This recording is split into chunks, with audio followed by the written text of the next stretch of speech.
Welcome back, nerds, to another episode of Judging Nerd Culture. I'm Ollie. And I'm Jess. And today we're talking about Black Widow. I don't know, it felt like she's a spy. It's gotta be sneaky. But yeah, we're talking about Black Widow today. We saw it just like last week or something.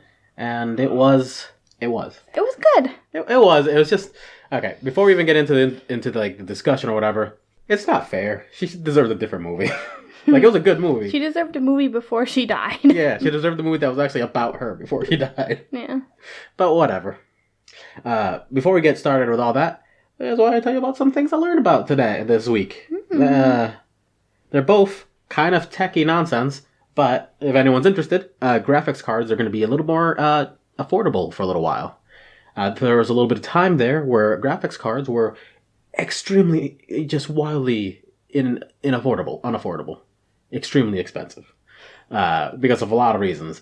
Some of which involved the coronavirus and shortage of chips in general, all of the nitty gritty things that make those things work just weren't available.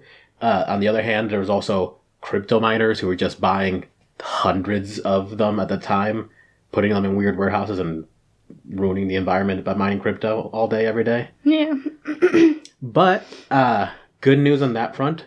There's less of a shortage now because the production is starting back up. And China said, hey, no crypto mining. It's bad for the environment, and it also, takes away our power. So they are shutting that down, which is cheaper for us. And probably less great for people over there in some cases. But whatever. Yeah. They should just probably be stopped everywhere. Honestly. Yeah, the way it's set up now is real unfortunate. It wasn't the plan or the hope. Anything that's bad for the environment, we can destroy it. We can find another way. But that's the thing. It wasn't meant to... I'm not going to talk about this. Fuck it. The other thing that is kind of cool and big deal, Steam, the big video game computer folks. The way almost everyone plays their video games on their computer, decided that they're coming out with a console, a handheld console specifically.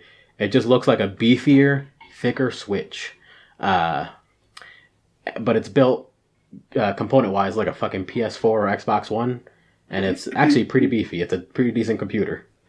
You can even connect it to a monitor or a keyboard or mouse or whatever, and just play it as if it was your computer. All you need is a Type-C dock and you're in. It runs Steam OS, which is a Linux-based operating system, but it doesn't have to. You can just remove it and add a regular operating system. It can even be Windows. It doesn't have to be a Linux one, which is pretty cool. It really just is a small computer. They're here's some buttons on it. Have a handheld console. It's they're going to start selling them, I believe, last I heard, in December at $399. I mean, average console. It's pretty handy, though, because there's so many games on Steam. Oh, yeah. No, it is a smorgasbord for anyone who's, into this. A lot of indie games, too. Mm-hmm. Which, that's one of the things, because the only downside to the Steam dock... Steamo. Isn't that the guy from... Isn't that the guy from Jackass? The console is called the Steam Deck. Yes. And so far, based on the specs, like I said, it basically runs like a PS4, except as a handheld device. So the biggest thing is the battery in terms of negative aspects, because it has a battery, and it'll basically run any game for about 2 hours. The heftier they are, the shorter they run. Yeah. The more indie games will probably run. You can probably play them for 4 hours straight, give or take. But the fancier ones, gonna really rack up your battery life. But hey, who's gonna play a handheld console for 3 hours? There's a lot of people who are going to do that. You know, when we were in college, we knew so many people who would play Pokemon on their little DS for 3 hours. Okay, the whole time we were with them, they would play Pokemon. I mean, I suppose that's true. It's just it's a lot. It's such a big console too. Anyways, that's all the shit I heard this week. Actually, there's a lot more, but none of it was interesting to anyone except me. I have a lot of stuff that I heard about One Piece, and it was very good. Anyways, Just start a One Piece podcast. A side cast. I'll do a little side project and just talk about One Piece, maybe. But for right now, let's get back to Black Widow. Yes. So this movie is just about Black Widow trying to deal with the aftermath of what happened in the Civil War. Mm-hmm. So we're get chunked to the past. That's the setting of this particular movie, and we start off with her basically trying to bunker down somewhere and get past the bullshit. Yeah. Unfortunately, she gets pulled into some of her pseudo sister's drama and has to help her overcome some big baddies and save other widows in making or whatever else from the evil machinations of the people who started the Red Room. Yes. In this movie, we get a little flashback to Black Widow and her sister back when they were very young, living a very fake. What were they? They're like Russian sleeper agents or something. Yeah. It's just, and we see from these little flashbacks that her and her sister got started real fucking young. Yeah, like she was like 12 or something, and she already knew, like she was in on the spy stuff. Like she knew her parents were spies and everything. The only person who didn't know was little sister, because she was like 6. Maybe not even that old. Like she was very young, but they did mention that Natasha. Damn. They did say that Natasha apparently started younger than her, which is wild. But yeah, they work together to bring down this horrifying pseudo-government agency in Russia that kidnaps little girls and turns them into murderers. And she finally gets rid of a bunch of that red in her ledger she always fucking talks about by saving people, and that's great. That was cool.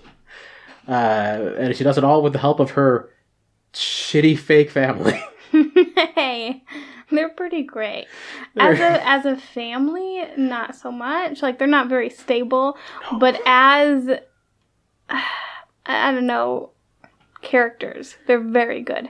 And if they would have had time to develop as a family, I think it would have been very sweet. Mm-hmm. Because the fake mom and dad actually kind of had a boner for each other, even though they weren't really married or together. And they actually did have feelings for these children. Because, I mean, they worked for 3 years in Ohio as this fake family, and you're going to grow attached to these children. Mm-hmm. So. Yeah, honestly, aside from Red Guardian. Aside from Red Guardian, who was just a bad dad. Well, he only cared about being superhero. Oh, there goes an ambulance. Again. Cool. Also, there's that weird siren that goes off like every other day or like once a week. It's like a tornado drill, like like once a month or whatever it is, where they test out the warning horn to make sure it works. Except for they do it like once a week here, and like I don't understand. It's not even tornado weather. We hardly have tornadoes here. I don't know, man. Anyway, moving on. Moving back to Red Guardian. Like, it's not that he was a bad dad. It seemed like he was an okay dad. Maybe just kind of like, father. It was the fact that afterwards he was like, just didn't care. He just wanted to be famous and to fight Captain America and whatever else. Mm-hmm. And, when the girls and the family get back together, it's just the most awkward ass character direction. And I'm not saying that in a negative way. I think it's very well acted, very well put together, pretty well written in terms of the way they interact with each other. It's just kind of like, he doesn't understand that he traumatized this little girl and she thinks of him as a father. And he's like, hey, co-worker. It doesn't really get through to him early on, Well, I mean, Natasha, Black Widow, she also is, like, she cares about them, obviously, because they were basically her parents for 3 years. But I don't think she's as attached to them as Yelena, whatever her name is. Florence. Because, you know, she was a tiny child. She went from, like, 3 years old to 6 years old, and that's, like, her formative childhood years. They are her family, the only parents she's ever had. Right. So when she sees them again, she has some baggage. Yeah. She has a much harder time dealing with all of that. And her and Natasha have some struggle, too, because Natasha's like, oh, you know, it wasn't real, and, you know, let's just get down to business. And her sister is not happy about that. Yeah. Because, like, it makes sense because she was older. She understood, like, this was an assignment. This was a job. Mm-hmm. But, like, she did grow very attached to her little fake sister. Yeah. That being said, like, once it passed, she decided, you know, that's better off being trauma rather than being memories. So I'm just going to let that pass. And it just means she said some things that makes her little sister very sad. Yeah. I found the movie was 1 to 10. I think it was like a 7. Yeah. Because it was fun, had a lot of action, had a lot of fun, you know, quips, had decent characters. It was really disappointing how they portrayed Natasha, though. Because, like, she's so cool, and she could have had so much, I don't know, story of, you know, we see her in Avengers and all the other movies, but we don't really ever get to actually know her. Like, we get bits and pieces, and I was hoping from this movie we could understand her better and, like, get a better view of her and, like, her insides, if you know what I mean. Yeah. But it was really just bland. Like, they just kept her vague. Mm-hmm. And they were like, well, we're going to give more personality and character to her sister because she's the one that's going to be taking Natasha over. is dead. Right. See, yeah, that has to be the thing. I also would agree with you in terms of, like, score-wise. It's a solid C+, B- sort of movie where it was good, and if anyone has, you know, a weekend to waste, it has good jokes in it. Yeah, I enjoyed myself thoroughly. It's just it was a Black Widow movie, but it was not about Black Widow. Yeah, it was a what is his name? Captain Russia. It was Captain Russia and Red Guardian. It was more of a Red Guardian Yelena movie. Which, I mean, if that were the case, they should have just made it that, because they were so funny. They had a really cool dynamic. Mm-hmm. No, those two were standout favorites without a doubt. Like, no offense to Black Widow, forgot the name of her actress. Scarlett Johansson. Yeah, no offense to, like, Scarlett Johansson or anything, but, like, I don't think they wrote her character to be a character that you connect with. Yeah. Because in the end, she was still the same character she was in all the other movies, where you're not supposed to know whether she has things planned out or if she's just figuring it out as she goes. Yeah. She's always supposed to seem so ready for whatever that it could be part of the plan or it could just be whoops. Yeah. You sometimes see that in this movie, but the most the movie where I saw her kind of shed that wall, like that facade of knowing everything, was Winter Soldier. Yeah. Captain America. It wasn't even her movie. and Cap got really mad at her because, she pretended like she knew everything, and she told him that. She was like, hey, man, I'm just faking it. I don't really know everything. I'm also scared. It's part of the spy business. She's got to fucking do it. Yeah, but they didn't show any of that part of her, not really, in her own movie, Black Widow. I mean, they showed her be scared, obviously, but... Yeah, but even then, it's always seemed like it might have been, part of the plan. Part of the plan, yeah. Part of it was, spoiler alert, at the end, part of her being scared was part of the plan. She was faking.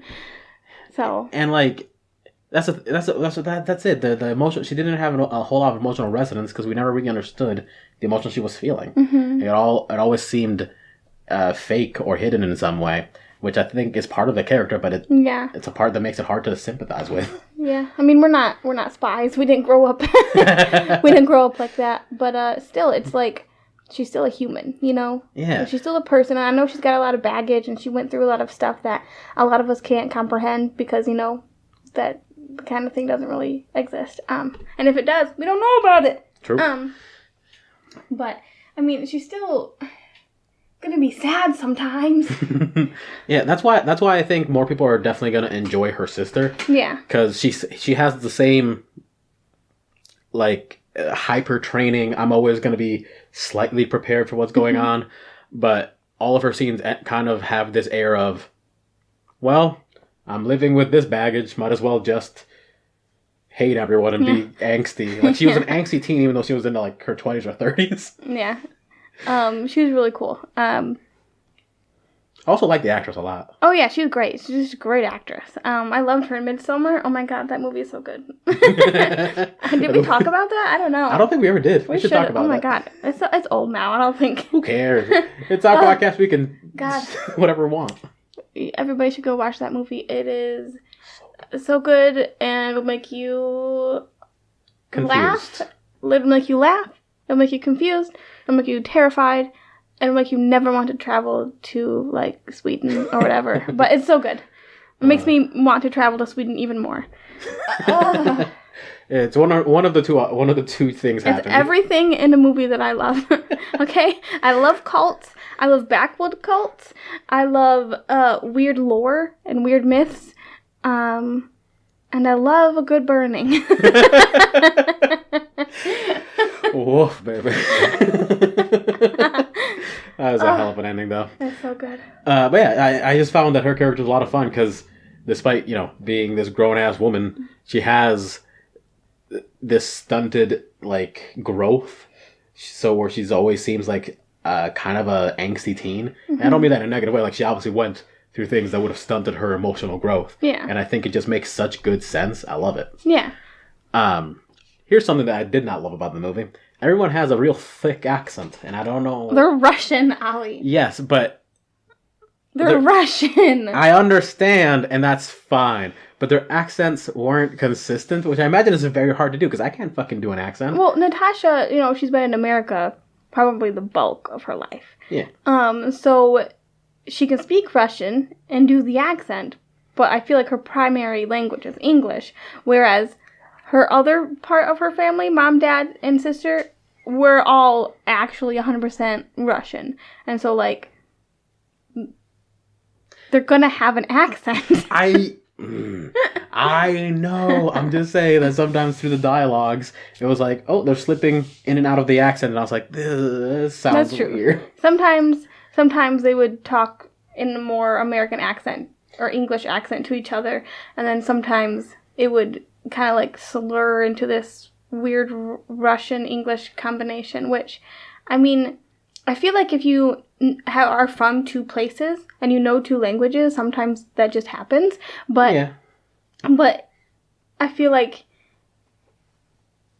I was just giving you a hard time because I also agree. Like, I feel like someone who knows two languages and like maybe is from two different countries, it's a little different of how their two languages combine. Like maybe they only speak one language when they're angry. I've heard that's popular.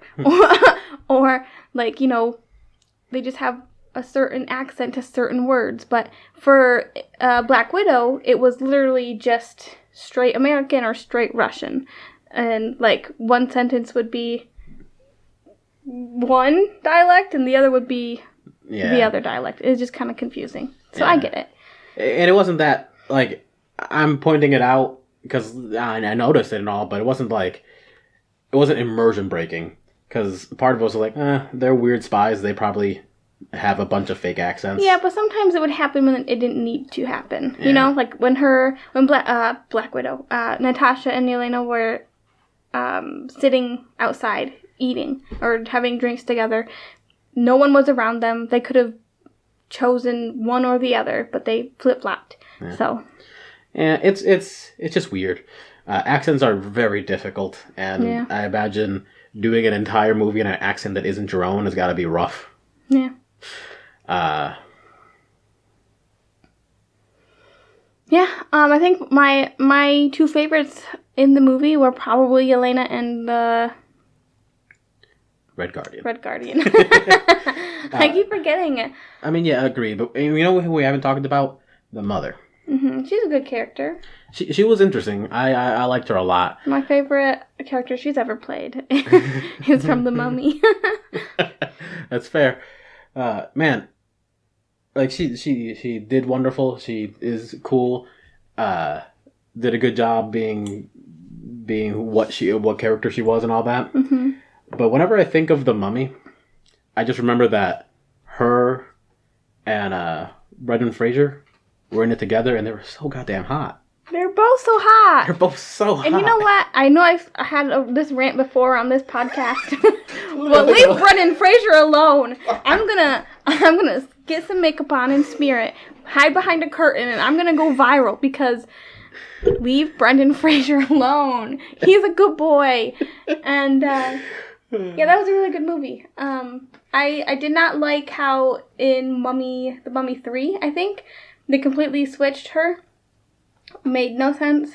Yeah, doesn't even look like the same woman. They didn't even try. They could have just been like, hey, got a divorce. You know? Or hey, she got sick and passed away or something. Not, she's a completely new woman. It was bad. That third movie, don't see it. Don't go watch The Mummy 3. His son is older and like supposed to be like this handsome young adult, and I hate everything. Yeah. Also, don't go watch the new Mummy with Tom Cruise. Yeah, I've never seen it, but I don't like Tom Cruise. Yeah, it's got Tom Cruise in it, and it just looks real bad. I've seen clips of that movie without Context? without the sound effects, and so it's just like what you would have heard in real life, and so it's the weird silences and it's bad. It's weird. Tom Cruise makes me uncomfortable. Tom Cruise makes me uncomfortable, too. I could not be in the same room with Tom Cruise and feel safe. I would feel like I was about to get brainwashed. I would feel unprepared in every way. Yeah, you can't trust a Scientologist. You cannot. Literally the only reason I'd want to watch that movie is to see Nick Miller. Yeah, because he's in it, yeah. But anyways, back to Black Widow. We're getting real sidetracked in this one. Yeah, it's just that kind of day. But no, I really enjoyed her character because one, her and Red Guardian, super horny for each other, which is weird. Well, I mean, they were pretend husband and wife, and they had to sleep in the same bed, so I'm assuming some stuff went down. Yeah, they lived together for 3 years, but it's been 20 years since then, and they see each other, and they're just like... She lives on a farm with pigs. Yeah. And she does weird experiments on them. I mean, she's living the life that I want. I want to just live in the middle of nowhere with some pigs. That's all. I'm not going to, experiment on them. But, she's not having any suitors. She doesn't have any men calling on her. I don't know why I'm saying it like this, like it's the 1920s. And he was in prison, so he's real horny. Yeah. It was just kind of funny to see them like see each other and be like, my husband, my wife, and just rekindle whatever the fuck that was. Yeah. She's also the most like willing to go back and pretend to be that family.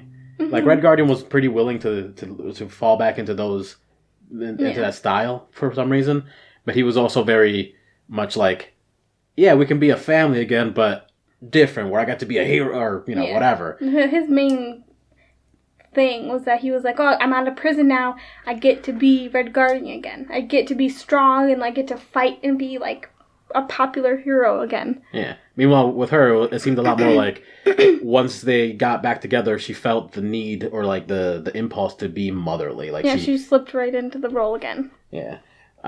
It was interesting. I also like, her whole super scientist bullshit. Yeah, that's always fun. And just what aspect she played in the creation of the Red Room and all that stuff. It was pretty interesting. Also, apparently she's a badass. Yeah. You know what? I do have something I want to complain about with this movie. Hit me. The disguises. when Natasha and her fake mom, I don't know her name. I don't think they really said it. Maybe a couple times.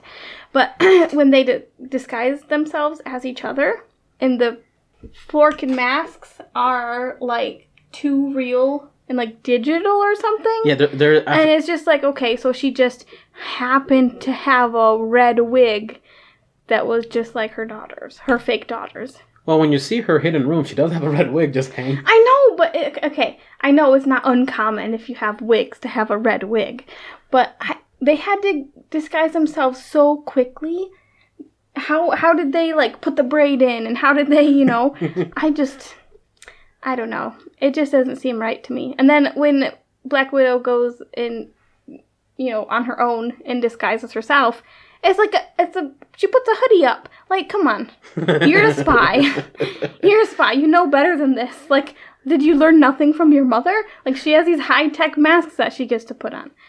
Yeah, the thing is, because that's, her and Captain America just putting on a hat and walking through the streets. It's so infuriating. There's one thing, that's a trope I do not like in superhero movies or in comics or anything. Marvel or DC. How do they not know it's Superman? He just puts glasses on. We were watching Superman and Lois last night, and nobody knew he was Superman, even though he just put a stupid black shirt and glasses on. And his ex-girlfriend was standing right there in front of Superman. She dated him. Does she not recognize, his eyes, his voice, the jokes he makes? Like, how can she never saw her boyfriend without his glasses on? I'm flabbergasted at this stupid trope in comics where, put glasses on and you're fine. Put civilian clothes on and nobody will know who you are. It's so dumb. But honestly, it probably work. Depending on the situation, yeah. That's why I kind of like Supergirl's disguise a little more, because it is just because she puts her hair in a ponytail too. Well, yes, but like here's why that's kind of neat. She does the glasses thing like Superman, but when she does put her hair in a ponytail, the underside of her hair is dyed brown, while the top of her hair is blonde. So when she lets her hair down, she looks like a blonde. When she ties it up, she looks like a brunette, and that's kind of fun. That's kind of fun, kind of interesting. But in the real world, there would be people who would go, "Oh, Supergirl has ombre hair. So does this lady over here." I don't know. I'm just saying it's better than Superman's technique, okay? Superheroes need to get better at disguises, okay?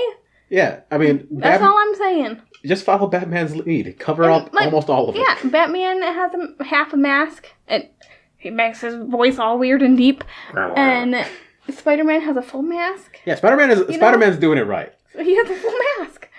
Also, he's somehow, despite being the only person who just really covers it up properly, he's the only one who always gets outed all the fucking time. Because Spider-Man's a dummy. I love Spider-Man so much. Anyway, that's all I have to say. I think superheroes are dumb when it comes to disguises, and they need to do better. They need to do better. I'm honestly fine wrapping this up. I think if I was going to say anything else about this movie, it would be that my favorite scene was, there are two of them. It was with Natasha and her sister, and with Natasha and the big bad guy. The BBEG, big bad evil guy. Yeah. The scene with her sister, just when they're by themselves, dealing with their stuff, it was just very quaint in a way that was so different from the rest of the movie, where they were just kind of hanging out and like catching back up and like reestablishing their emotional connection, even though they're supposed to not have one. And they shared the goofiest dialogue, like, "Look at this vest that I bought myself. I'm so proud of it." And it's very cute, and I really liked it. And making fun of how Natasha always does a pose. She always does a pose. And it's like their relationship, even though it is, very stunted on purpose, like it's part of their characterization, is without a doubt a relationship that I really enjoyed watching. It's too bad she's dead, but whatever. Yeah. They really should have made a movie when she was still alive. You'd think. Anyway. But the other scenes that I really liked was with her and the big bad guy. You know, him behind his evil chair doing his evil thing. And despite the fact that there was a lot of uncertainty in those scenes of like, is she actually feeling these emotions? This is all an act. What's going on with her as a character? Mm-hmm. Even though that was very muddled, like we were saying earlier, there was still a lot of like desperation in some of her actions, to the point where she knew ahead of time that she wasn't going to be able to kill him because of these pheromones or whatever bullshit was going on. And she was doing the same thing that she did when she was introduced in, was it the Avenger? In the Avengers movie, where she was being interrogated so that she could get information out of someone. I think so, yes. She was essentially doing that, trying to get more information out of him by being the victim in this scenario. And despite that being the case, despite knowing that that's probably what she was doing, a lot of her character's responses and actions seemed like her finally meeting up with, her final enemy. Mm-hmm. And not having to act, air quotes, act to feel to pretend to be this way, to feel this way, to be scared and angry and all this stuff. And I think it just was pretty cool. And it culminated in a very cathartic moment where she breaks her own fucking nose against a desk and beats the shit out of this dude.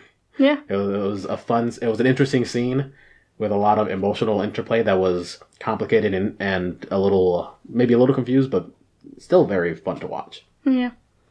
I think my favorite scene was a little tame, I guess. It was just a real nice emotional moment between the Red Guardian and Yelena, when she gets really mad because nobody is acknowledging that they were actually a family for 3 years, and everybody's just kind of like avoiding the subject and avoiding how everything kind of turned for the worst and how nobody really came back to save her, and how like Natasha thinks it was all fake, like she's making excuses, and so she storms off because she's upset that her family, that the only family she's ever known, is kind of like basically telling her, we didn't really feel the same way as you. This wasn't a family to us. So she storms off to a different bedroom, and he goes to talk to her, and it doesn't seem to go as well as you would hope, because he's not a dad. He was a dad for 3 years for her, and then he was sent to prison for the rest of his life until they met up again 20 something years later. But he still remembers a song that she would always like to listen to on their car rides when they were a family, which was American Pie. When it was so cute. And so he starts singing it to help make her feel better. And, she's crying, but she smiles and she starts singing it along with him. And I think that shows that even though he is kind of crappy dad, and even though he, is more concerned about being a hero, it shows that he actually does care about her, and he did have some feelings about the family. And throughout the movie, you can tell that the fake mom and dad, they really genuinely hold the memory of that family close to their heart, even though it was quote unquote fake. Right. Yeah, it's very good. I hope that I know that the new Black Widow is going to get her own movie. Yeah. Which will be fun. Yeah. She's a good actor. I hope that her mom and dad are in that movie too, because that'd be fun. I would hope so. I would hope they would bring back Red Guardian. Yeah, I don't think he's ever going to get his own movie or anything. No. But if he did, I would watch the hell out of it, because it would be ridiculous. Yeah. When are they going to bring Stranger Things back? He's in that too. Why? I think Stranger Things is over. No, they had previews. Really? I'm pretty sure they had a preview of like Hopper being in Russia or whatever, like a weird portal. I don't know. Anyway, I want them to have one last season of Stranger Things, even though it probably wouldn't make sense, because it's probably good they don't. Stop while you're ahead. Yeah. Plus, all the kids are now shitty teens. Yeah. Not even like young teens, like teens. Yeah, like teens. Like, one's in a band. A couple of them are still acting, I think. One of them's like an activist. Millie Bobby Brown is still acting. I don't want to get into that. Yeah. So, I mean, that's all I have to say about Black Widow 2. I'm excited to see Florence Pugh, I believe. P-U-G-H. Pogue. Anyway, I'm excited to see her as Black Widow and genuinely in other movies, because she's dope. Yeah. All right, that's all we got, folks. Yes. Goodbye, you fucking nerds. And if there's anything else you want us to talk about, let us know. Fast 9 just came out, so we can struggle through that if you want. Struggle. We're gonna have to watch The Family one way or another. Yes, All right. Goodbye. Love you.